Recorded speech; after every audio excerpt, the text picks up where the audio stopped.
I guess we'll just start with the NFL because that's the most recent thing that happened last night.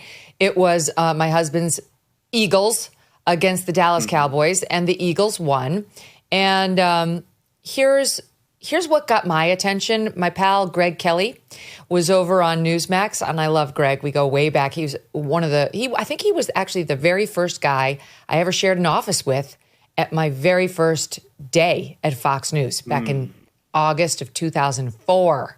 So, good God, 21 years ago. Anyway, Greg's got it all. Former Marine. He was like with the troops as we went into Fallujah or into Iraq, and he had the helmet on. Anyway, he's a badass. But he's on Newsmax, and he has had it up to here with woke NFL stuff. And I think he speaks for a lot of us because what I saw at the game was, once again, now we are 5 years post George Floydapalooza. We had to begin the game with the Black national anthem. We can't just have the national anthem. We have to have the Lift Every Voice and Sing anthem, special anthem just for Black people, which is just so why?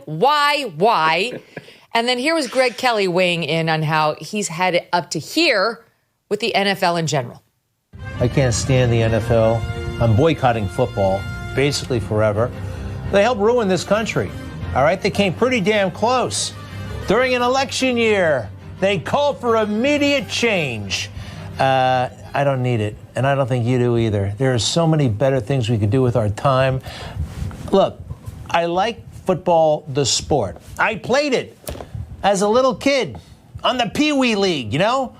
But what do we get out of it, really? You know, watching those guys get exercise, make money, get ahead in their lives, while we just sit there and watch them and bet our own money sometimes on it. I want out. By the way, I don't trust it sometimes. Some of these Super Bowl games seemed almost rigged. And I'll tell you what's really phony, the Kelsey, Travis, Taylor Swift, whatever the hell that thing is. It is fake. It is a strategy for, I don't know what. I don't care. I don't know why people would really care, but I think it's a great big corporate project. And here's what else he was calling attention to. This woke ad that the NFL put out in 2021. And he ran a bunch of Roger Goodell clips of him totally bending the knee after George Floyd, apologizing to the players, forever chastising them for not standing for the national anthem. We were wrong. You know, he was one of those self-flagellating guys. And it's never stopped because even last night in the opening game of the season, Link, we had they have these social justice messages in the end zone, like end racism. And they had one last night, which was, I think, it takes all of us. They're saving the end racism ones we just learned for all the international games, I guess, to lecture our friends overseas about how they too need to end racism. And it really is kind of amazing we're still dealing with this utter bullshit 5 years after George Floyd. Well, what's interesting is I feel like the NFL is probably the least racist sport because you have so many black men making tens of millions of dollars and they're exceptional. So I don't see where there is racism in football. Maybe I'm naive. I know I'm the whitest person on earth. I'm like Casper, so I'm not sure I'm in the best position to opine on this topic. But whenever I watch football, there are a lot of African-American men making millions of dollars supporting their families, and it's a merit-based sport. That's what I love about it. They're not chosen based on skin color. They're chosen, can you run fast? Can you make a touchdown? Can you do this? Things that we cannot do here on screen. But it's merit-based, and that's what I love about it. And the thing about Black Lives Matter, the people still going with Black Lives Matter, so many of the black leaders in America have come out in the past 2 or 3 years and said, you know, I think that was kind of a scam. I think Black Lives Matter was actually a scam. Where did the money go? Did it do anything to help the black community? No. And the last thing I'll say is this. The messages I get on social media from black people are, we are not a monolith. We're not monolithic. Like every 4 years, the Democrats come around and they think that there's one black voter. They're like, no, we can vote for Trump this time. We can vote our best interest. We can do what we want. So I'm not sure why these folks are still going with all the Black Lives Matter and racism stuff. Just let people watch football and have a good time.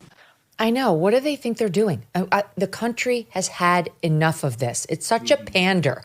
And I guess Roger Goodell thinks that like he's got to, I don't know, pander to his largely black teams. And so, like, are they clamoring for this? Do they want to see this stupid "it takes all of us" meaningless message in the end zones? I'm pretty sure those guys just want to earn money and play football. And that with the, passage of time, almost everyone has seen how stupid that whole thing was. We're paving over all the BLM messages on the roads. Like, people are past it. We're over it. We're over the gender nonsense, the pronoun nonsense. Even AOC took her pronouns out of her Twitter bio. So did Pete Buttigieg. And we're over the stupid end racism, black national anthem nonsense in the NFL. It's like you're hanging by a thread. Why make it tougher on yourselves to get that last and very important segment of your audience back in your corner, which is middle America? Exactly. And I feel like identity politics is so passé, but for these folks on the left and in the mainstream media, they're still on that bandwagon of 5-10 years ago. We're not doing identity politics anymore, okay? We want a merit-based society. We want a merit-based administration, merit-based country, merit-based sports teams. That's what we want, all of this identity. And of course, the same thing happens to me. People say, because of how you are, you should think a certain way, vote a certain way, you should do this. Hell no, I'm going to vote for my best interest and do what I want. So I think all of the identity politics, whether it's black, Asian, gay, straight, bi, whatever, is all out of style. And I think these folks are just living in the past. Totally. Here is Outkick wrote this. Hold on a second. Where is it? Earlier in August. They said this week the NFL announced that for the 6th consecutive season, it would force the league's teams to display some sort of political social justice message behind the end zones. Bizarrely, 5 previous seasons of this performative gesture has not seemed to solve all of society's ills. But the NFL remains undeterred. This year will be the time that racists see the end racism message and decide to no longer be racists. Thank you, Roger Goodell. I mean, it's a good point. Like, what in the hell is the end racism message actually doing other than like all this performative BS, like land acknowledgments by the left, just making them feel superior or like they checked a box and they're good people? No, absolutely. I'm tired of the land acknowledgments. I'm tired of the multiple national anthems, mainly because I just don't have that much of an attention span. I have to sit through multiple anthems and singing and performance.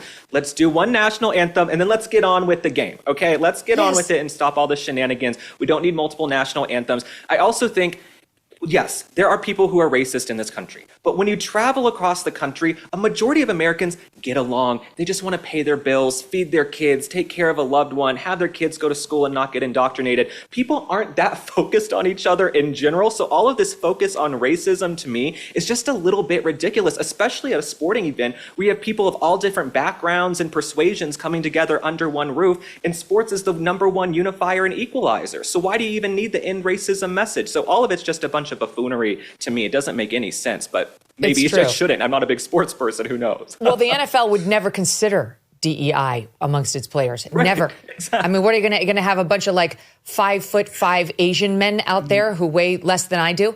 You're going to have the Link Lorns of the world. You're going to have the Megyn Kellys of the world, or the younger version running around. It's just not going to happen. Yeah. We all know that. Yeah. Like it's same with the NBA. Like you don't DEI those groups.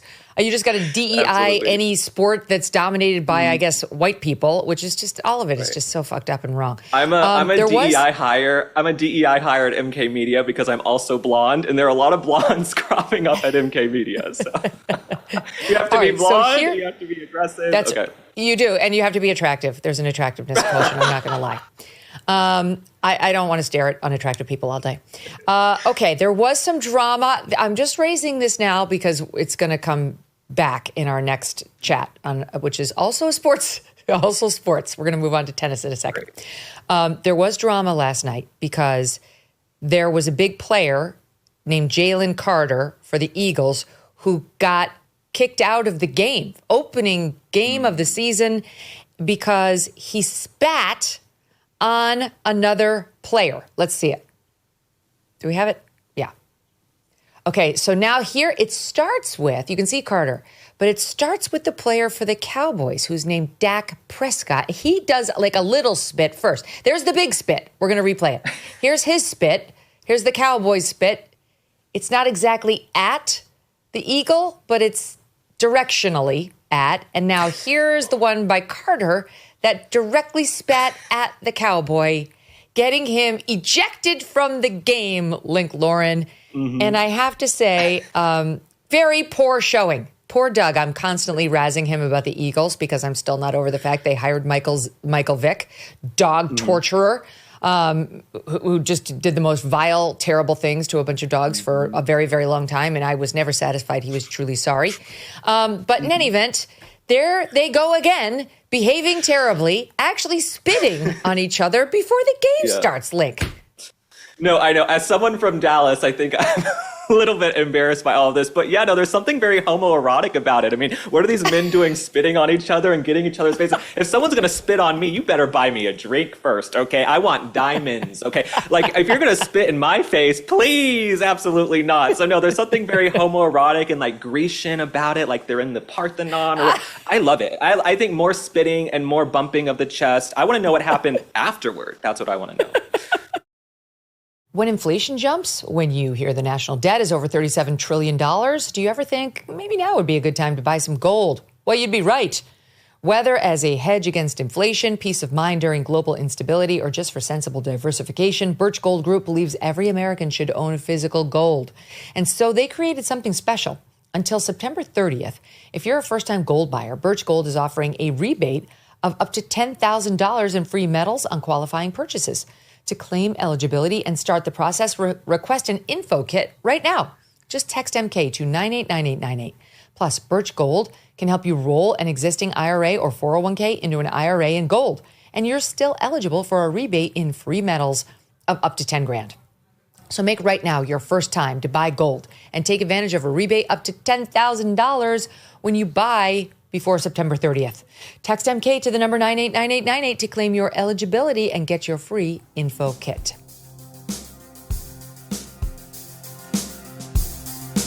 Thanks so much for watching. If you like what you just saw, hit the subscribe button for more clips and full episodes.